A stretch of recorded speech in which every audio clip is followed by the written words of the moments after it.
Lucky I'm there. What the world is on your I got old. That's what it takes too, but they have a pair of tears. Oh, yeah, that too. Maybe they migrate. Exactly. It's weird that coconuts migrate. They never used to be, they like literally bobbed across the ocean and ended up, where did I I read guess this? it just depends on who you are. You have hair on their legs. Hi, Rabbi. You. Hey, Lois. Hi, Lois. Hi. Hi, Oh. Liz. Who's Lois?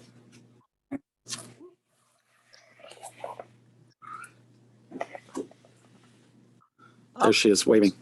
Yes. Looks good.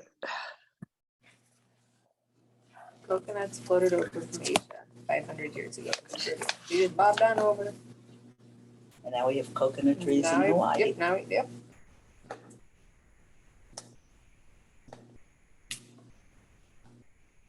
I should probably go visit Hawaii. Why? It's supposed to be really nice. Very expensive. That too. Apparently there's certain sunscreens Hey, Rona. that are illegal. So they become considered- Hey, Rabbi. Because in Hawaii, they're illegal due to chemicals. Really. Which sunscreen you bring? Did you get her? Is she there She's yet? on. Rochelle is here. Hi, Rochalea. Her avatar is here, Arona. So is yours.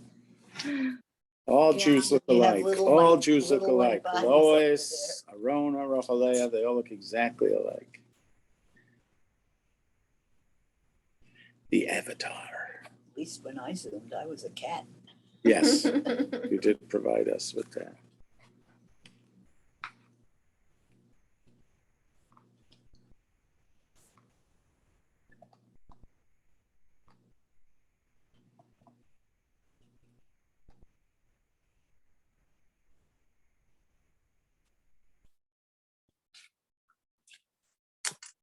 Hey, Jude. Hi, Andy. How are you? Good. How are you? I'm okay. Good. Waiting for your father to come down. Okay. Aren't you supposed to sing that? Hey, Jude? Hey, Jude. Do, do, do, do. Absolutely. Do, do, do, Is she do, work? do, Yeah, do, what is she do, working? do. What? What is she work? You were at the Dr. Noam Rabbi Fox? tonight. There you go. Every week. What is she work? A class. A shir is a class. Because about That's what? what this is. Rabbi Fox gives a class on Tuesday nights. About what? So he's doing it on Path of the Just. Mesilat Yesharim, Path of the Just. We do It's this about last, personal growth. topics. And then the ones about- Okay.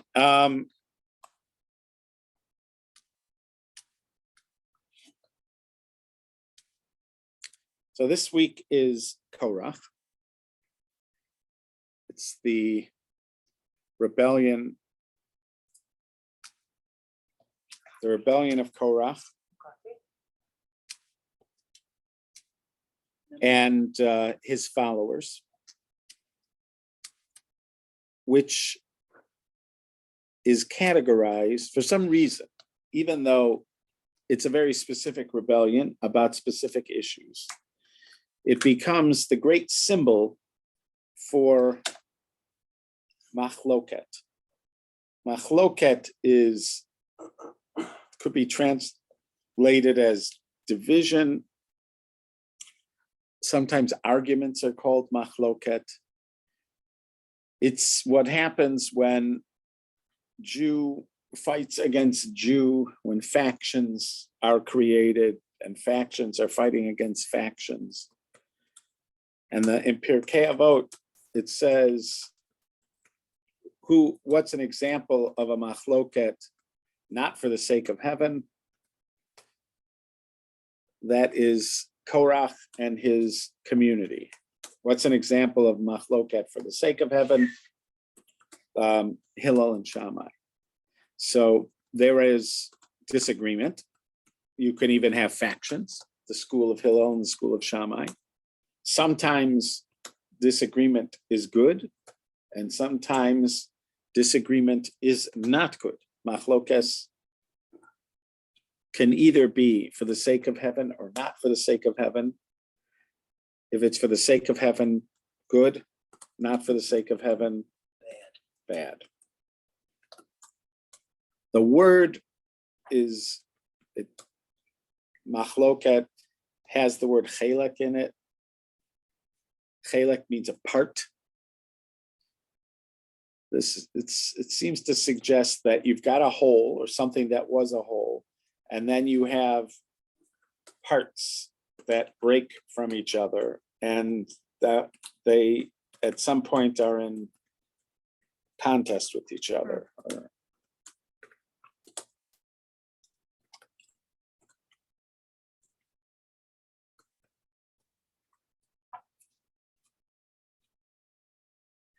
Rabbi Foreman has a series of lectures which focus on the creation as described in chapter 1, and then the creation, what some people call the second creation story, which is in chapter 2 of Bereshit. The creation story in chapter 1 is, day 1, day 2, day 3, day 4, day 5, day 6, and then Shabbos. The creation story in day 2 is in the Garden of Eden. God forms the human out of clay and then blows into his nostrils the breath of life. And eventually Hashem separates the human into two parts. It's male and female. And then it goes on to talk about the eating from the tree of knowledge of good and evil. That's the second creation story. So there's creation 1, what some people, Rabbi Soloveitchik in his book, Lonely Man of Faith, made this way of describing them more popular, this notion of Adam 1 and Adam 2, or the first creation story and the second creation story. It seems like in chapter 2, the Torah goes over some of the same ground that was discussed in chapter 1, but from a different angle. He wants to suggest that these are not just a matter of a few details that are different, but that this is the same subject but from a different angle, from a different perspective. In both cases, we're talking about the creative process, God's creative process, creative attitude, but we're talking at it from a different angle. So the story in chapter 1, he characterizes as artifice, creation from artifice. Maybe you could call it pragmatic creation. So what happens is somebody wakes up in the morning, asks themselves, what am I going to do today? They come up with a plan, they execute the plan, and maybe at night they go back over the plan. That's what you would call a kind of creation out of artifice, or a life built, a pragmatic life, working with the assumption that it's my job to be creative, and each day I'm going to find creativity and I'm going to execute. So in a way, God's modeling that kind of creative attitude. On the first day, he sees that light is necessary, so he decides he's going to make light. And the second day, he decides to separate between the upper waters and the lower waters. He goes and does that. You have a sense that there's a reason behind it, that there's a purpose, that there's you've got a kind of end in mind when you're doing it. There's obviously all sorts of elements that are worth looking at in more detail, but that would generally characterize the attitude of creation as God is presenting it in the first story. In the second story, it doesn't work like that. The human creativity is not, and even God's creativity is not presented as if there's some kind of end goal, and pragmatically, there's a plan and we execute it and we get to some kind of end goal. That's not how it's presented. In fact, the motivation, like you could say in the first world, what is the motivation? The motivation is productivity, you could say. But in the second world, it doesn't look like the motivation is productivity. Take the command in the first world to the human to be fruitful and multiply. You could ask, what is the purpose of the union of man and woman in the first story? And you wouldn't be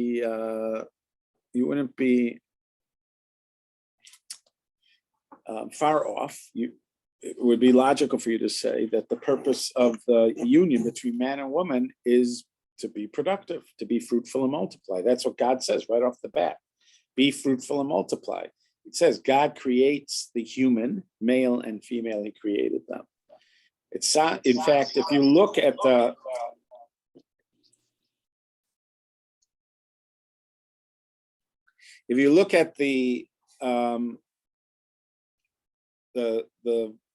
verses over there, it even sounds like that's the explanation for when God says, let us make man in our image. What does he mean? Let us make man in our image. Now, there's all sorts of commentaries that have explanations for that. But if you look at the verses, Rabbi Forum points out, the most likely explanation is they're creative beings. What do we know about God? He creates things. That's what we know so far. He's a creator. That's what we've been introduced to. God creates things. It's when it talks about the human, it says he creates the human being, male and female, he created them. It also seems like that's what we're talking about. Biological creativity. We're going to be creators like God is a creator. And that's how we are in the image of God. But it's all, it's productive. It's pragmatic. It's for a purpose. You're going to be fruitful and multiply. Then you're going to be able to, you're going to fill the world and you're going to manage the world. You're going to conquer the world. You're going to manage the world. You're going to manage the things that are there. Each thing, step by step, seems to fit into a bigger plan and have a purpose. So in the beginning, you could say that human creativity, the relationship between man and woman is to be fruitful and multiply, to have children. This is not the case. This is not discussed at all in the second story. In the second story, if you asked yourself, why are man and woman together? It says there after they are separated. It says, and therefore a man will leave his mother and father and cleave to his wife as one flesh. So it seems like the motivation in world number 2, and he spends obviously I'm just giving you the bare bones summation in almost a soundbite, whereas he spends lots of time developing this, but that the motivation in this second world is unification, is unity.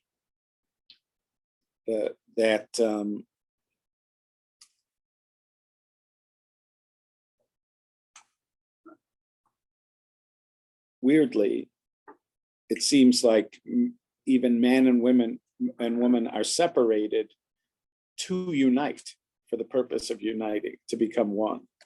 It's a great irony that they start off as one, then they're separated,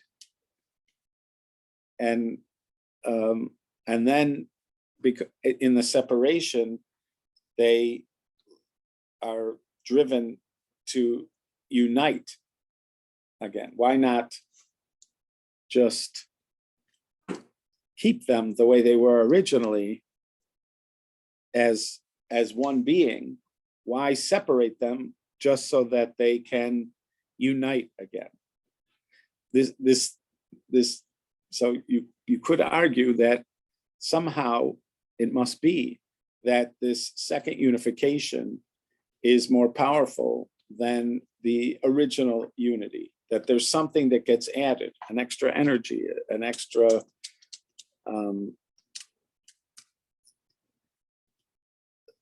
a deeper bond is somehow made possible because they're first separated and then they become unified again. Deeper than if they had originally just been kept together. There's something about it. And you could sort of imagine that there's a kind of appreciation for that you get for someone because you're apart from them, that you may not have had before, and that you bring that appreciation with you when you unite again. So if you have loved ones that are separated, one went off to college, the other one stayed home, and then eventually the one who, but they're still maintaining their relationship from a distance, and then finally they're reunited. So the appreciation that they have for each other because they have been separated, and it adds layers and layers and depth to the relationship that wouldn't have been there if they had never been separate in the first place. And this is how some people characterize the separation that happens with a couple during the time when the wife is in need of. There's every month, there's when the woman is menstruating, she is separated from her husband. They're not allowed to be intimate, and it's only after the menstruation is done and she's counted a certain amount of days where there's no bleeding that she can go to the mikvah, and then they're reunited together. And when people discuss this experience, they often mention this, that there is a kind of freshness and newness that is possible in the relationship because there was a time of separation. And that is in a kind of microcosm, a representation of this larger notion, which was the original separation of man and woman so that they could come back together. He suggests that this notion, and again, it's worth going through those lectures. There are several lectures, and there might be like 12. And at one point, he's got the stories lined up with each other and shows you how they are consistently referring the verses in chapter 1 and the verses in chapter 2. They're consistently referring to the same subject, but from a different angle. But that the big topic in number 2 is unification. This is not, and it's not just husband and wife, that's just an example of it, but that this is very much the motivation for everything that happens in the second story of creation. You could say, from the viewpoint of the second story of creation, the purpose of creation was to bring about some kind of unity from disparate parts. So it starts off with lots of separate parts, which are expected to come together. Even in the first story, there's a lot of emphasis on separation, havdalah. God separates the light from darkness. God separates, there's day and there's night. Those are two separate. God separates the waters. God separates the water from the land. There's lots of what we call havdalah.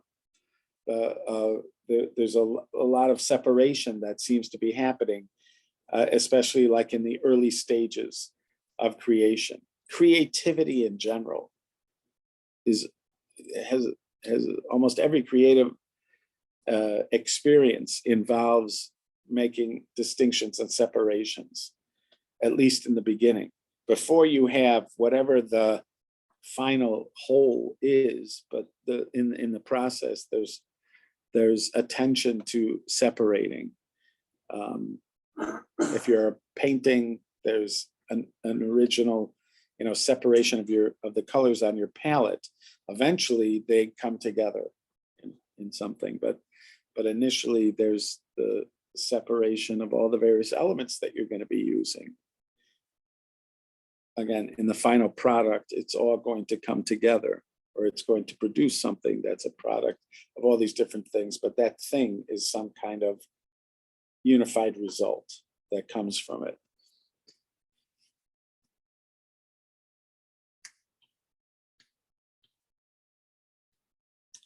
The goal is unity. The goal is oneness. But what kind of unity? What kind of oneness?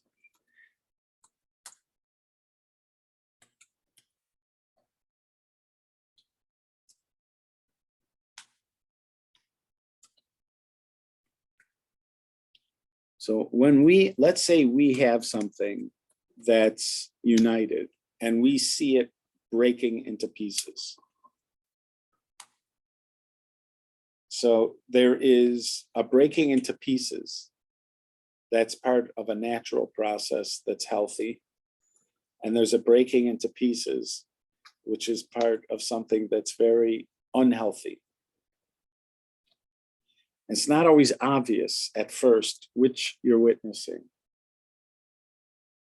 Not every time you have something whole and it breaks into pieces is that bad. In fact, if you're going to have a vibrant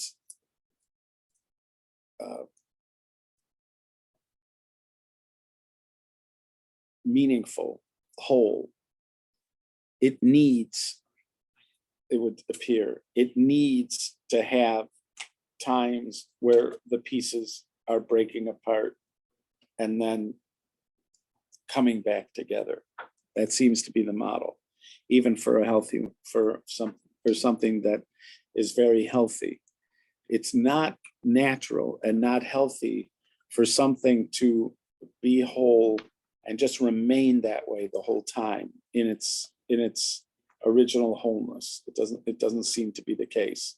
It seems to be, or at least in our condition now, in our experience now, that for something to be fully vital, it's going to need a kind of breaking apart and coming back together, like the model of the man and the woman.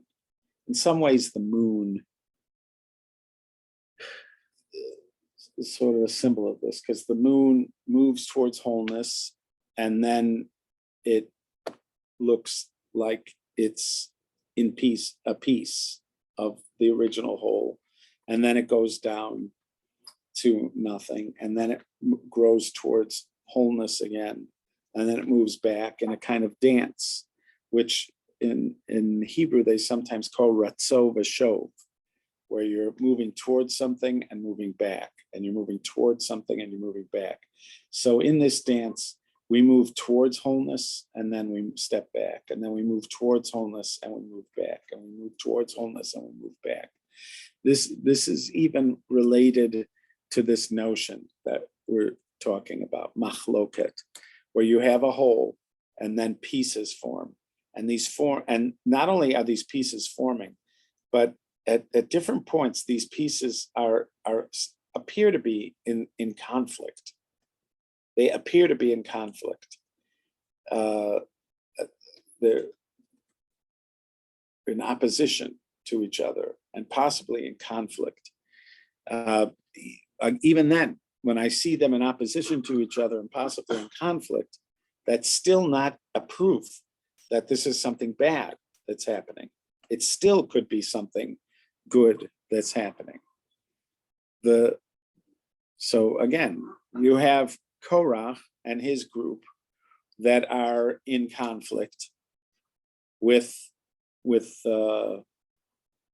even though the Mishnah doesn't say with Moshe and Aaron, but when we read the story, they seem to be in conflict with the leadership, with Moshe and Aaron. Ultimately, we say that the ones they're in conflict with are God, not Moshe and Aaron, but it looks like they're in conflict with Moshe and Aaron. So you have two groups of people. You have very wise people on both sides. You have leadership on both sides, and they're in conflict. You have Hillel and Shammai, who are themselves both leadership. They're very wise, and they're on the other side of an argument. They have schools that are following each one of them. They're on the other side of a disagreement. It looks the same. Structurally, you have the same thing. You had a whole, it's now divided into parts, and these parts are in contest with each other. They struggle against each other. One of them is good, one of them is bad.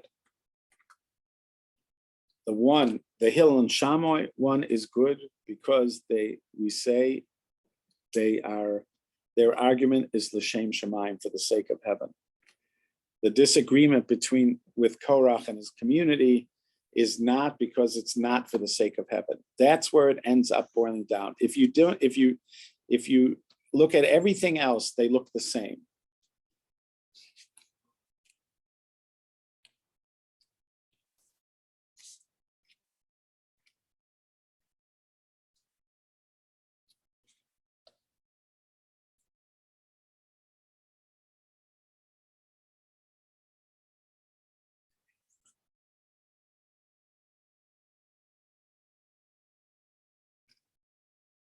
In one case, the disagreement is going to lead to a unity that is more vibrant and vital than the one that existed before.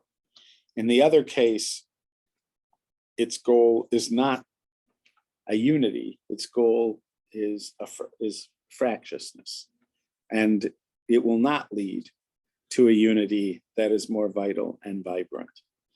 And the difference between the two is what your ultimate goal is. What is the ultimate goal? Are you doing this for the sake of God, or are you doing this for, it would appear the other option is for your own sake? If you ask the people themselves, they always think they're doing it for the sake of God. Korach, if you would have asked him, would probably tell you that he's doing it for the sake of God and the Jewish people. So it's not enough to ask the people to sample, to take a survey and ask the people involved. There has to be some kind of other indication, some objective way that we could use to tell if this is in fact a machlokas for the sake of heaven or not. Rabbi? Yeah. Could it be that in the case of Korach, we're talking about personalities? In the case of the disputes of Hillel and Shammai, you're talking about interpretations of what's already given. I don't know if that could be a difference of what would make one. So for instance, like, let's say you're saying, like, in the case of Hillel and Shammai, we have a law, you have some kind of a circumstance, and you want to know, how does the law apply in that circumstance? Hillel said one thing, Shammai says the other. So how is that different from Korach? Korach is talking about the power of the people, of him and Moshe themselves. He's talking about who has the right to leadership or to what he's saying. I'm not sure. I'm just saying that seems to me a little different. It's about people.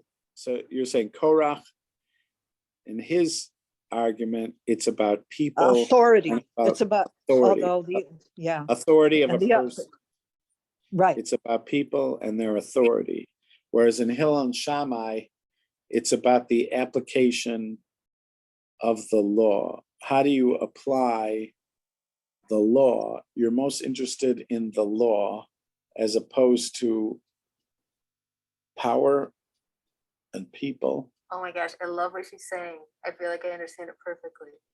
Okay, would you like to explain it? It's like I hear that there's something there. the first conflict is about sort of like me, and there's really no higher purpose. But the second one is about, it has greater purpose. Yeah, but how do you tell? Because everybody thinks that their argument is about higher purpose. They might How do you think tell? that. Like, say there's a married couple and they're fighting. You don't pay attention to me, or it's all about, I'm not getting my needs met. Right. And then there's another married couple and they're fighting about what's the best way to handle something that's gonna benefit somebody else. Like maybe they're in a role of like teaching and counseling, and there's somebody in their congregation that needs some kind of assistance, and they're in a knockdown, drag out fight over the best way to help this person. Yes, they're fighting, they're in conflict, but it's for something bigger than just Or a themselves. higher, But I mean, and it's not an original, I don't have an original thought, but it's just Only original thoughts something, are allowed.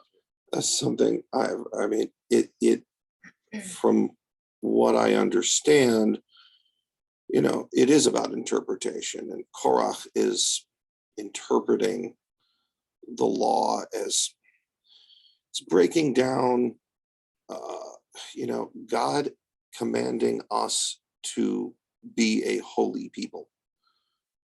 And he's not saying we are all holy. He's saying we should strive to be holy. And that there are, and God has, you know, given, you know, imbued authority into Moses and Aaron and his sons. And this sort of dispute with Korach, who comes from the same line, but from a, you know, different set of grandparents or something like that, he feels like he should be, how come, you know, how come they get to carry things that aren't wrapped, and anytime I hold something, it's got to be wrapped up. And so what, you know, what, you know, they're just walking around saying that they're bigger than me. And we, as a Jewish people, me and all of these people, we are all holy. And so we should have the same, you know, rights and opportunities as far as the, you know, the rights, rights, as Aaron and his sons. And that turns out to be a misinterpretation on his part. So you think he's just misinterpreting things? Yeah, and well, I'm Because he's not cited as the great misinterpreter. He's cited as the classic example of of a machlokas Yeah. that is not for the sake of heaven. So where's the not for the sake of heaven part? It sounds like at one point you got to, where's my part in this? yes. And that I thought you were going there, that you were going to say that that's the sign that this really isn't about the idea or God's will. This is about me and my, but then you shifted from there. You were It's a sort little there, bit and of, then you yeah, shifted. I haven't fully formed this, you know, but it's, I think Korach, we all agree Korach might have a good argument. You know, that's the first thing that strikes people when they read it. Wait a minute, maybe Korach did have a good argument. And then you try to see, you know, where was that problem, you know? So I see what, is that Jason? I don't know who's saying Yeah, that. Yeah, Jason. Yeah, I understand what he's saying, but I also think that doesn't Korach say you know, he actually attacks Moshe. He doesn't attack the law. He attacks, you know, you were the one, and we all are Israel. So it just So seems more you're saying personal. that the you is the, if I understand what you're saying, if I understand correctly what you guys are saying, you're suggesting that at the very core, this is not about what God wants. This isn't about an idea. This is about me. Now, there are certain words that signal that this is about my own person, and somehow, if it's about my person, if it's about me and not about what God wants, that is the problem. How do we know it's about me? Because in this case, because he identifies you as the problem, so it's you and me. In the way Jason was starting with it, he felt like he should have one of the prime leadership positions, and they all seem to be bunched up with in Moshe's family, not in his family. Again, feeling like he's being left out. And it sounded like, Annie, you were saying something also. If it's about the person as opposed to the idea, right? It almost sounds like that thing from Eleanor Roosevelt, that quote where she said, great people talk about ideas, good people talk about events, shallow people, I don't know if it's exactly like this, but shallow people talk about people. So that that there's a problem, and eventually it's not a small one. If the original inspiration for the machlokes is my own selfish needs, if I'm and my selfish purpose are the reason for the separation, this is not going to lead to a better, more vibrant whole necessarily, because you're not really arguing about or contesting about something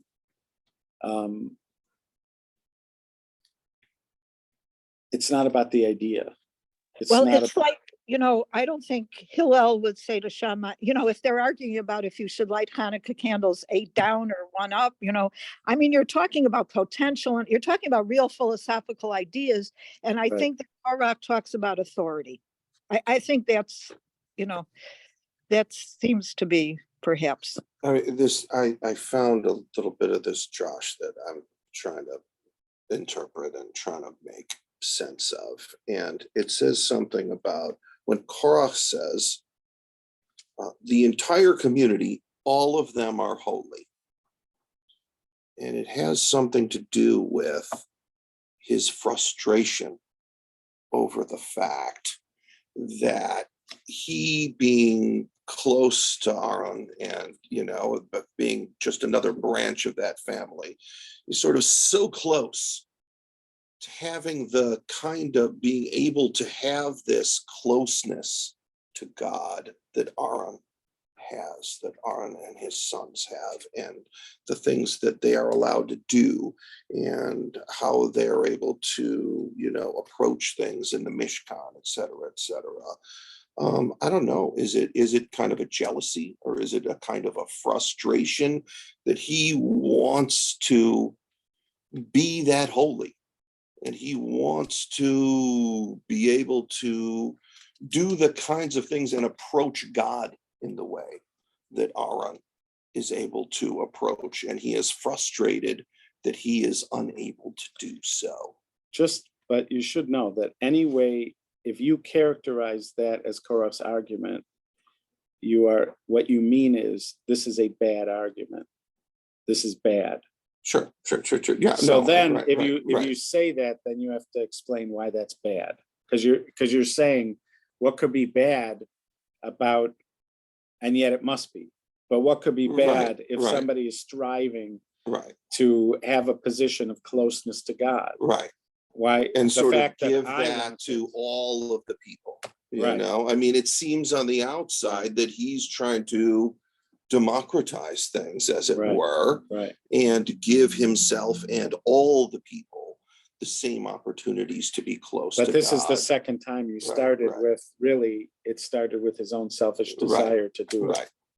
In other words, it could sound holy. Everything could sound holy. Right. Could As sound you like said, everybody, comes from a position of I'm doing this for the right reasons. Right. So it sounds like even when you use that word authority, like Lois's and what Annie was saying before, it just sounds like what distinguishes the two, Hillel and Shammai and Korach and his group, what distinguishes them is whether or not you are interested in furthering your own agenda, or whether you're interested in furthering, we'll call it God's agenda. If it sounds like that's what it's saying in Pirkei Avos, machlokas l'shem shamayim, and a machlokas not l'shem shamayim. So if somebody unpacks my argument, and sometimes they need to just listen to my language, it's not, there might be a clue here or there, a piece of data that they can call that could indicate, you could ask yourself, I'm looking at this disagreement. Do I see an attempt to promote self-interest? If I see an attempt to promote self-interest, this is not good. It's not going to end up in a good place. If I see that this is ultimately an argument about what is the greater good, in other words, this is about, it seems to be that ultimately they're here to promote God's interest, then I can be assured that eventually this is going to be okay, or it's going to lead to something. Again, it may not be easy to do. You may need extra help. You may need maybe a clue here or there from the language of the person, or maybe you need God sometimes to tell you which is which, because oftentimes people can sound very holy when they're promoting their own self-interest. And also it could look pretty messy when people are out for what's God's interest. And even let's say it's me, I may not really know. I might have to ask my own self, what's going on here? Do I find myself on the opposite side of somebody else in what is now a machlokas? What's my interest here? And I might have to ask myself, do I have some self-interest here? Is this about me? Is this possibly about promoting me? And maybe I need to have a friend that I can bounce this off of, or a mentor that I can bounce it off of, where I have to say, you see, I'm involved in this. Do you see here that somehow I'm being motivated by self-interest? If I am being motivated by self-interest, we're talking about a machlokas. We're not just talking about competition. If there's competition, obviously there are many situations where you see from the Torah that competition can be a healthy thing. We have all sorts of circumstances that by design seem to generate competition. Machlokas is not competition. Machlokas is you had a whole that is no longer whole. It's broken. And the wholeness itself is being challenged. In a world where wholeness is our trajectory, where we're expected to move towards wholeness, and our desire is unity. In a world like that, machlokas can be a disaster if it's either an essential part of a natural process of growth, or it can be a terrible disaster. And it could boil down to something like this. Again, many are trying to unpack what's going on in the Korach story, but I heard language in all three of you, which I'm going to borrow for my own purposes, which was somewhere in the orbit of what I'm talking about. And then I would ask that. If I was involved in machlokas, or I'm looking at other people that are involved with machlokas, or I'm counseling people that are in a machlokas or disagreement, where does this start? Where is the fire coming from? Your fire, that is fueling your part in this machlokas. Where does it come from? Is it coming ultimately because of a self and the promotion of self, and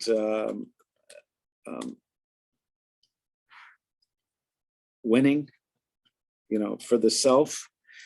If it's there, it's most likely the Korach kind of machlokas. If this is ultimately about God, if this is ultimately about the greater good, then it's more likely in the Hillel and Shammai one. The thing is, there's very few times that I am completely selfless. Even if I could argue to some degree that I'm concerned about God and the greater good, it's highly unlikely, just from my own life experience, I say that, it's very unlikely that I have no self-interest in something that I'm motivated about. If there's a side that I feel fired up about, it's just very unlikely, because when I know, of the many times that I've been in situations like that, that it's almost always about promoting my self-interest. So so that's why, just before we get there, that's why I think people assume that if there's a machlokas, it's not good. I think in most cases, people, their first reaction when they hear that there is a machlokas, a disagreement, people assume it's not good. And I'm going to say it's for that reason, because it's just very hard to be selfless. It's very hard to really be arguing about But an idea. But you have no But choice. the fact that this argument of Korach is even elevated to a machlokas means that there was an argument there. It isn't just a rebellion. It isn't just a challenge. It's But that's actually not a in machlokas. Avos. That's why a lot of commentaries point out, in Avos, it doesn't say the machlokas is between Korach and Moshe. It says it's a machlokas of Korach ve'adaso. Uh-huh. Korach and his community. So there, if you look at the commentaries over there, they almost all say that in his case, there was no other side. It wasn't a real machlokas. There's no real other side. Because this is, again, the characterization of Pirkei Avos. But from the characterization of Pirkei Avos, there's not another side. It's just Korach and his group, and they are, involved in machlokas, but they don't mention Moshe and Aaron as the other side to sort of negate that possibility that this really isn't a real argument. This is like a faux argument. And there's cases where Rabbi Foreman also has examples of what appear to be two-sided dilemmas that really represent two sides. But if you think about it, there isn't two sides. He's not talking about a machlokas, but he's talking about trying to resolve a dilemma. So, for instance, you can have a woman whose daughter needs help with her homework, and the woman's mother needs help in the house. And the woman is conflicted. Who should she help? Should she help the daughter or should she help the mother? Let's say she can't do both. That's a real dilemma. And that requires ethical reasoning. But another example would be somebody, it was a rainy night and somebody is trying to get into a small parking spot. And at one point they back into the car behind them and they hear like a crunching sound, and they get out of the car and they look behind them. It's like a Rolls Royce, and they did dent it. But in their mind, first of all, it's pouring rain. They're not, if they leave a note on the windshield, it's just going to wash away. And it's a Rolls Royce. This person can handle a dent in their car. They didn't mean to do it. Look how close they parked to the other person. So they're going back and forth. Should I leave a note? Should I not leave a note? Should I leave a note? Should I not leave a note? And they think that that's a real dilemma. In other words, that's a dilemma, just like the dilemma, should I help my mother or should I help my daughter? He was suggesting that's a faux dilemma. I created it, I made it look like a dilemma. Should I do it or should I not? But there's really no argument to not put the note. It's just I've sort of convinced myself that that's a possibility. There's no real there's no real moral side to that thing. So you can make it look like there's two sides to it, And you could make it seem like it rises to the level of it, but when you look carefully, again, you may realize that it's a false dilemma. There is no real other side, and and how would we know that Moshe and Aaron are not involved in this when Pirkei Avos is using that kind of language, and the commentaries say that that's what it's trying to teach us? Exactly how do they see that there is no really other side in this? That's something that you need to think about, but that seems to be what they're suggesting over there. So again, just to review, what I'm suggesting is that it could be by looking at the creation stories, you could see evidence that the trajectory of creation is towards unity, that the motivation of the creative, the creatures, those things that are created, is to unify, and that there is some kind of greater whole possible when the different parts unify, even after they've broken apart. So breaking apart is not bad necessarily. In fact, it could be said that it's part of the growing process.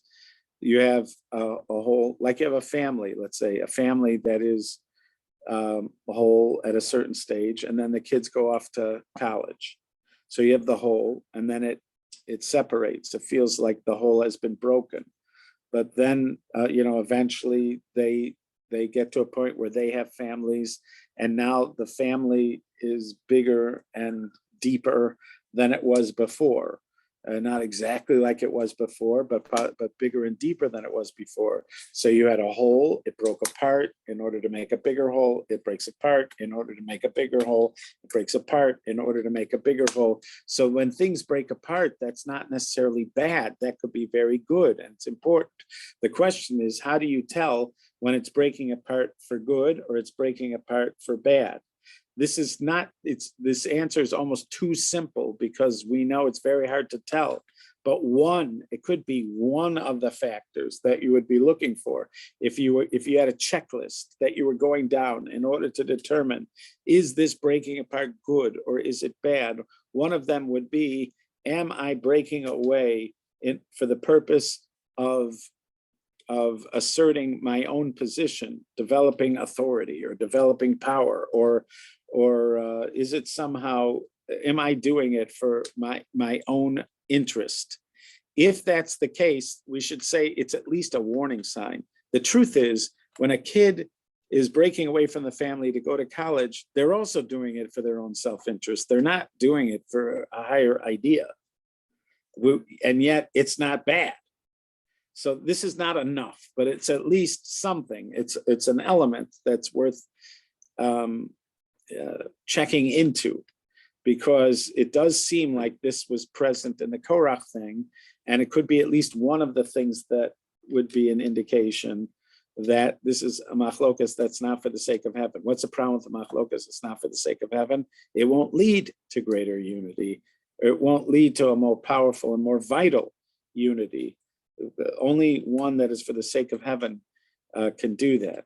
But again, you have the question in that scenario that I mentioned, that sometimes it seems like the unity is broken for selfish reasons, like a child leaving the nest, but it's extremely important that the child be able to do that in order to get the greater whole. All right, just scratching the surface of this. Be well. I am very grateful for this opportunity to study together. I look forward to doing it. I say we do it next week at the same time. Be well, guys. Bye-bye. Bye-bye. Thank you. Bye. Bye-bye. Thank you very much. Bye-bye, guys. And this is why Bye. a little bit of knowledge is dangerous, because